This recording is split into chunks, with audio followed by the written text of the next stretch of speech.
இன்றைக்கு பொதுக்காலத்தின் 33ஆம் வாரம் நவம்பர் மாதம் 18ஆம் தேதி திங்கட்கிழமை. இன்று புனிதர்கள் பேதுரு பவுல் பெருங்கோவில் நேர்ந்தளிப்பு விழா, திருத்தூதர்களுடைய விழா. இன்று தேவன் நமக்கு தரும் ஜீவ நீரூற்றான இறை வார்த்தைகள் புனித லூக்கா எழுதிய நற்செய்தி இயல் 18 இறை வார்த்தைகள் 35 43 முடிய.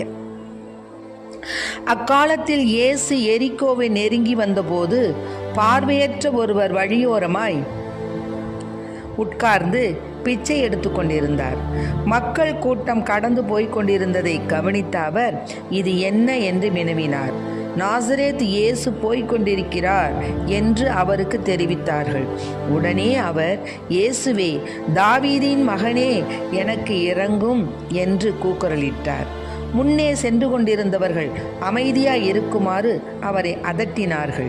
ஆனால் அவர், தாவீதின் மகனே, எனக்கு இரங்கும் என்று இன்னும் உரக்க கத்தினார்.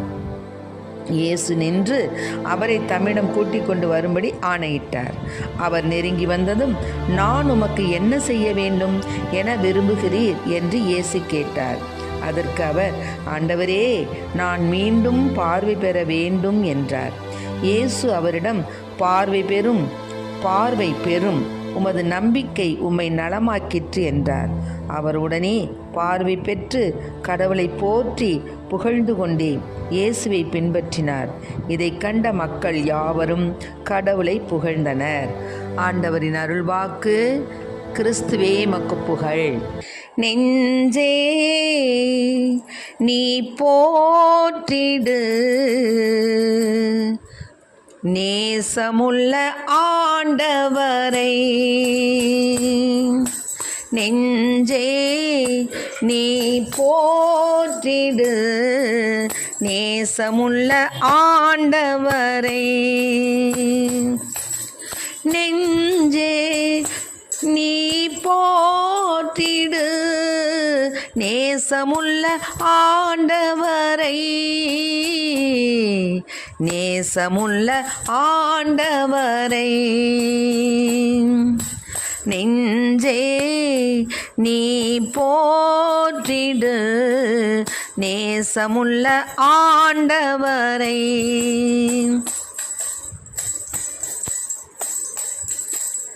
விண்ணும் மண்ணும் விளைந்தது அவரால், காற்றும் கடலும் வந்தது அவரால். விண்ணும் மண்ணும் விளைந்தது அவரால், காற்றும் கடலும் வந்தது அவரால்.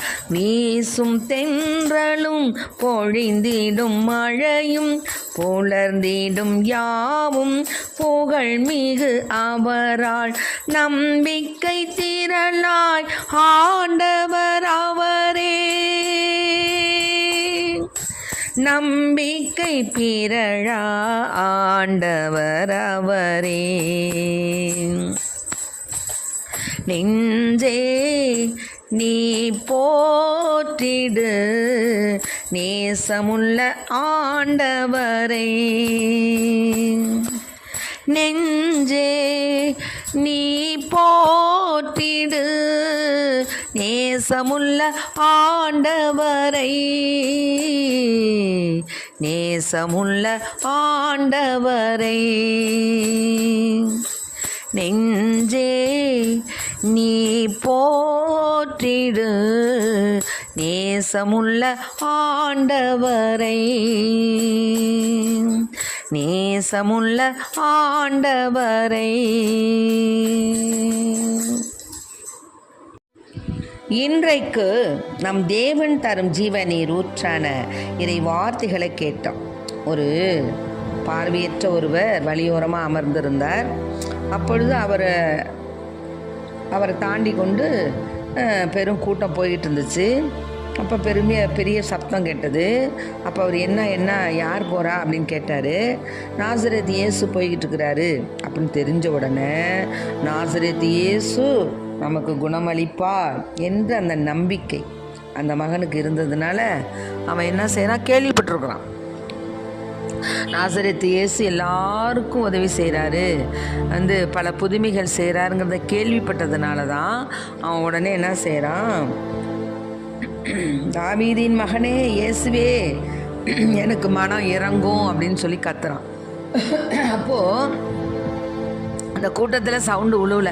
அதனால் இந்த சீடர்களை என்ன பண்ணுறாங்க, சத்தம் போடாத அப்படின்னு சொல்லி அவரை அதட்டுறாங்க. ஆனால் அவன் விடலை. அதுக்கு மேலே பெரிய சத்தம், தாவீதின் மகனே எனக்கு இறங்கும் அப்படின்னு கத்துறான்.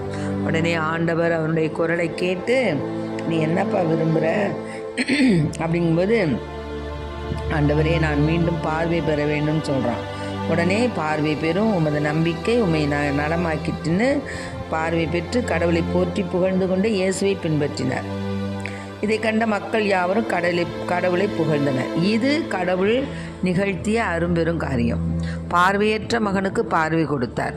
பார்வையோடும் உயிரோடும் உடலோடும் ஆன்மாவோடும் உயிரை மட்டும் இழந்து ஆன்மா தவித்து கொண்டிருக்கின்ற உத்தரிப்பு ஸ்தல ஆன்மாக்களை பற்றி நாம் இப்போ சிந்திக்கணும். இந்த உத்தரிக்கிற ஆன்மாக்களுக்கு ஜெபிக்க வேண்டியது நமது கடமை. அவன் பார்வையற்றவன், அவனா கேட்டான், நலம் பெற்றான். இப்போ இந்த உத்தரிக்கிற ஆன்மாக்களுக்கு நாம தான் ஜெபிக்கணும். பிறரை நேசிப்பதும் அவர்களுக்கு உதவி செய்வதும் எப்போதுமே நமது கடமையாக இருக்கு. நம்மிடம் அதிக உதவி தேவைப்படுவோரிடம் இன்னும் தீவிரமாக இந்த கடமையை நாம் நிறைவேற்ற வேண்டும். இவர்களுக்கு உதவி செய்வது அல்லது செய்யாமல் விடுவதற்கு இது நமது விருப்பு வெறுப்பு அன்று, மாறாக உதவி செய்வது நமது கடமை. யாருக்கு? உத்தரிக்கிற ஆன்மாக்களுக்கு. உயிர் வாழ்வதற்கு தேவையான உணவு கூட இல்லாமல் இருக்கும் ஏழைகளுக்கும் ஆதரவற்றோருக்கும் உதவிக்கரம் நீட்ட மறுப்பது கொடிய குற்றம். அத்தியாவசிய உதவி தேவைப்படுபவர்களுக்கு கூட உதவிக்கரம் நீட்ட மறுப்பது ஒரு குரூர செயல். நமக்கு எளிதாகவும் வசதி வாய்ப்பும் நேரமும் இருக்கும்போது மட்டுமன்று, கஷ்டத்தில் இருக்கும் சகோதரர்களை மீட்க தியாகங்கள் செய்ய வேண்டியிருந்தாலும் அனைத்து கஷ்டங்களையும் பொறுத்து உதவி செய்வது நமது கடமை. இப்போது உலகத்தில் காணப்படும் கொடிய பசி, தாகம் மற்றும் வேதனைகள் எதுவுமே உத்திரிகை ஸ்தலத்து வேதனைக்கு ஈடாக கூற முடியாத நிலையில் அங்கு வேதனை வரும் ஆத்மாக்களை தவிர வேறு யார் அதிகமாக நம் உதவியை எதிர்பார்ப்பவர்களாக இருக்கக்கூடும்? உலகில் நாம் காணும் ஏழைகள், நோயாளிகள் மற்றும் வேதனை உருவோர் எல்லோரையும் விட இந்த ஆன்மாக்களே நமது உதவியை அவசரமாக எதிர்பார்க்கிறார்கள்.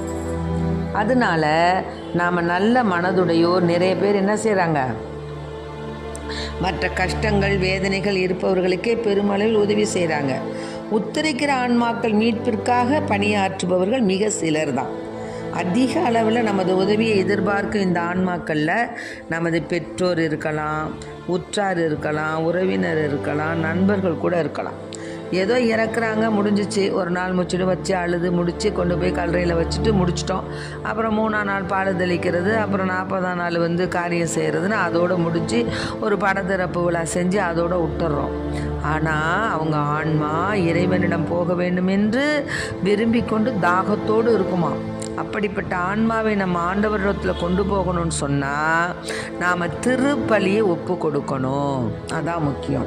திருப்பலி ஒப்பு கொடுக்கணும், திருப்பலி காணணும், அவங்க பெயருக்கு திருப்பலி செய்யணும், அநேக பரித்தியாகங்கள் செய்யணும். நான் நேற்றைய தினம் நிறைய சொல்லியிருக்கேன். அது மாதிரி நாம் உதவி செய்வதை கடவுளும் விரும்புகிறார். உத்தரிக்கிற ஆன்மாக்கள் எந்த நிலையில் இருந்தாலும் அவர்கள் கடவுளின் அன்புக்குரியவர்கள். அவர்களுக்கு உதவி செய்யவும் மோட்சத்தில் தம்மோடு அவர்கள் சேர்வதுமே கடவுளது உள்ளார்ந்த விருப்பம். கடவுளை சென்று அடைவதையே இலக்காக உள்ள உத்திரிக்கிற ஆன்மாக்கள் இனி ஒருபோதும் கடவுளை வேதனைப்படுத்த போவதில்லை. ஏன்னா அவ்வளோதான், முடிஞ்சிருச்சு அவங்க வாழ்க்கை. கடவுள் நீதியின்படி தாம் செய்த பாவங்களுக்கு ஆன்மா பாவ பரிகாரம் செய்தே ஆக வேண்டியிருந்தாலும் தமது படைப்புகளின் மீது ஆண்டவர் கொண்டுள்ள அக்கறையினால் பாவ பரிகாரங்களுக்கு உதவி செய்யும் வழிகளை நமது கரங்களில் வச்சிருக்கார். இப்போ உத்தரிக்கிற ஆன்மாக்களுக்கு நாம் உதவி செய்யும்போது கடவுள் மற்றற்ற மகிழ்ச்சி அடைகிறார். தமக்கே அவ்வுதவியை செய்தது போன்று என்ன செய்கிறாரு, தயை கொள்கிறார். இப்போது தேவ அன்னை கூட நாம் முத்திரிக்கிற ஆன்மாக்களுக்கு உதவ வேண்டும் என்கிறார்கள். அதாவது உலகில் எந்த அன்னையும் மரண தருவாயில் இருக்கும் குழந்தையை இவ்வளவு உள்ளன்புடன் நேசித்திருக்கவும் முடியாது, இவ்வளவு உண்மையாக அதன் துயர் துடைக்க உழைத்திருக்கவும் முடியாது. அந்த அளவுக்கு தேவமாதா உத்தரிக்கிற ஸ்தலத்தில் வேதனைப்படும் தனது குழந்தைகளுக்கு ஆறுதல் அளிக்கவும் அவர்களை தம்மோடு மோட்சத்தில் வைத்துக் கொள்ளவும் விரும்புகிறார்கள். தமது ஜபதபங்களால் உத்தரிக்க ஸ்தலத்திலிருந்து ஓர் ஆன்மாவை மீட்கும் போதெல்லாம் மற்றற்ற மகிழ்ச்சியினை தேவ அன்னைக்கு ஏற்படுத்துகிறோம். அதனால் நாம் உத்தரிக்கிற ஆன்மாக்களுக்கு உதவ வேண்டும் என்று தேவ அன்னையும் விரும்புகிறாங்க, கடவுளும் விரும்புகிறார். ஆகவே அப்படிப்பட்ட அந்த உத்தரிப்பு ஸ்தல ஆன்மாக்களுக்காக நாம் அனுதினமும் திவ்ய பலி பூசை கண்டு திருப்பலி ஒப்பு கொடுத்து அவர்களுக்காக பல பரித்தியாகங்கள் செய்து அன்னதானங்கள் தான தர்மங்கள் செய்து அவருடைய ஆன்மா மோட்சத்திற்கு போக நம்மாலான நம்முடைய ஜபங்களை செய்து அவர்களுக்காக ஒப்பு கொடுப்போம். திவ்ய இயேசுவே, உத்தரிக்க ஸ்தலத்தின் ஆன்மாக்கள் பேரில் இரக்கமாயிரும். தாவீது அரசின் புத்திரனாகி இயேசுவே, சிலுவை பாரத்தால் அதிகரித்த உமது திருக்காயங்களின் கொடிய வேதனைகளை பார்த்து உத்தரிக்கிற ஸ்தலத்து ஆன்மாக்கள் பேரில் இரக்கமாயிரும். சுவாமி, தேவரீர் அன்று சிலுவை பீடத்தில் பலியாகும் போது பச்சாதாப கல்லனுக்கு கிருபை புரிந்தது போல இந்த ஆத்துமங்களின் பேரில் இரக்கமாயிரும். அவர்களை உமது பிரதிட்ச தரிசனையின் பாக்கியத்தில் சேர்த்தரலும். அங்கே சகல அச்சிஷ்டவர்களோடும் சமணசுக்களோடும் அவர்கள் சதாகாலமும் தேவரீரை வாழ்த்தி ஸ்துதித்து கொண்டிருப்பார்களாக. ஆமென். Praise the Lord. அரியே வாழ்க. இயேசுவுக்கு புகழ், இயேசுவுக்கு நன்றி. நான் நேற்றைய தினம் சொன்னது போல மனவழிய ஜபம் 1000, முடிந்தது 500, முடிந்தது 200 சொல்லி உத்தரிப்பு ஆன்மாக்களுக்காக ஒப்பு கொடுப்போம். ஆமென்.